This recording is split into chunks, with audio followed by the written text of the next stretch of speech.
اپنے آپ سے حیا. ہماری تنہائیاں کتنے پاک ہیں. صحیح. ہم تنہائی میں جو کوئی کام کرتے ہیں، کیا ہم غریبوں کی خدمت کرتے ہیں؟ کیا ہم سر عام جا کے خدمت کرتے ہیں؟ میڈیا کے 5-10 کیمرات ساتھ ہوں، پریس جب تک ساتھ نہ ہو تو ایک اگر ہم کسی کو آٹے کا تھیلا بھی دیتے ہیں تو 24 سال سیلفیاں بن رہی ہوں، وہاں پہ میڈیا آ رہی ہو، کیا یہ حیا ہے؟ یہ تو دوسرے کو تکلیف دینے والی بات ہے. پروفیسر صاحب یہ ارشاد فرمائیے کہ حضور صلی اللہ علیہ وسلم کی ایک حدیث مبارک ہے جو ہم نے انٹرو میں بھی ذکر کیا اس کا. آپ نے ارشاد فرمایا کہ سب سے پہلے اس امت سے جو چیز اٹھا لی جائے گی وہ حیا ہے اور امانت ہے. تو سر کیا سمجھتے ہیں کہ ہم اب اس دور میں رہ رہے ہیں کہ امت میں واقعی حیا اور امانت ختم ہو گئی؟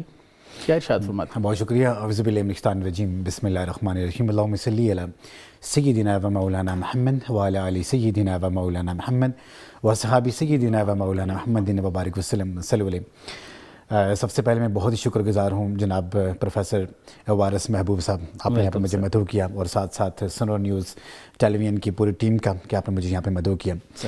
جو آج آپ نے جو ٹاپک رکھا ہے حیا، بہت ہی لاجواب ٹاپک ہے، اور میں یہ دیکھوں کہ عصر حاضر کے مجھے بہترین طریقے سے آج فٹ ہوتا ہے. بالکل ٹھیک ہے. جو آپ کا جو سوال ہے اس کی دو اگر ہم اس میں تقسیم کریں، پہلا حصہ اگر ہم دیکھیں کہ حیا، اور دوسرا آپ نے یہ کہا کہ امانت. جی جی.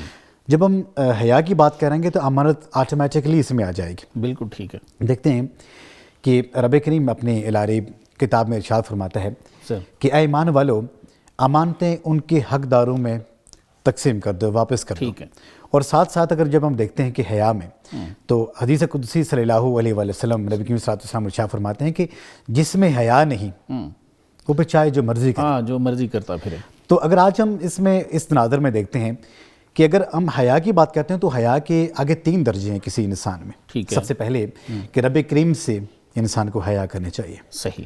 دوسرا درجہ ہے کہ لوگوں سے حیا. ٹھیک. اور تیسرا درجہ ہے کہ اپنے آپ سے حیا. واہ.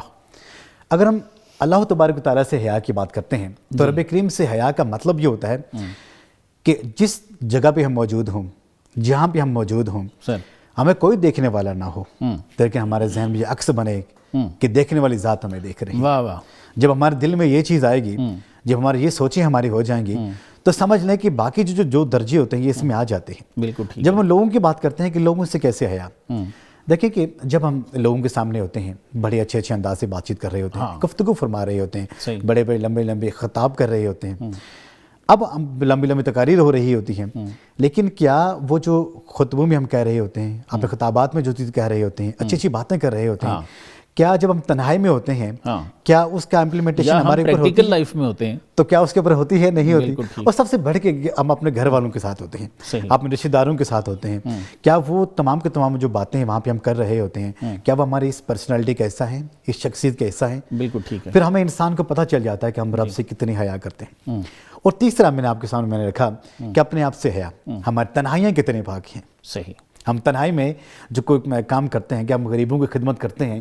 کیا ہم سر عام جا کے خدمت کرتے ہیں؟ میڈیا کے 5-10 کیمرات ساتھ ہوں، پریس جب تک ساتھ نہ ہو تو ایک اگر ہم کسی کو آٹے کا تھیلا بھی دیتے ہیں تو 24 سال سیلفیاں بن رہی ہوں، وہاں پہ میڈیا آ رہی ہو، کیا یہ حیا ہے؟ یہ تو دوسرے کو تکلیف دینے والی بات ہے. بالکل ٹھیک. اور اگر یاد رکھیے کہ آپ نے امانت کی بات کی، امانت یہ ضروری نہیں ہے کہ میں نے کوئی پیسے آپ کو دے دیے بس وہی امانت ہے. میں نے کوئی کتاب اگر آپ کو دے دی پا سکیں تو وہ اگر آپ کسی اور کو دے دی یہی ہے. اگر ہم امانت کی بات کرتے ہیں، جو اس دنیا میں رب کریم نے ہمیں مراتب دیے ہیں، جو رتبے دیے ہیں، جو عہدے دیے ہیں، جو عہدے دیے ہیں، یہ سارے امانت میں آتے ہیں. بالکل ٹھیک.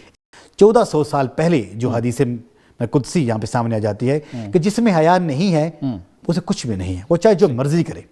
تو جب ہم حیا کی بات کرتے ہیں، جب امانتوں کی بات کرتے ہیں، اس کی امپلیمنٹیشن تو ہمارے سامنے ہے. ہم دیکھتے ہیں کہ آج ہم کتنے معتبر ہیں.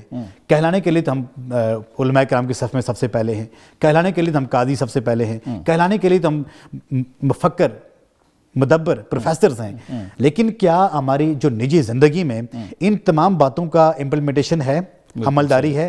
اگر نہیں ہے تو ہر انسان جو مجھے دیکھ رہا ہے میرے سمیت، ہمیں یہ جان جانا چاہیے پھر ہم منافق ہوئے نا. کیوں کہ حضور نبی کریم صلی اللہ علیہ وسلم نے یہ ارشاد فرمایا کہ منافق کی 3 نشانیاں ہوتی ہیں. جب وہ بات کرے گا وہ جھوٹ بولے گا، جو بات وہ آپ سے وعدہ کرے گا اس وعدے کی کبھی وفا نہیں کرے گا. اور تیسری نشانی آپ نے یہ بتائی کہ اگر آپ اس کے پاس کوئی امانت رکھیں گے تو اس امانت کے پاس کبھی بھی نہیں رکھے گا.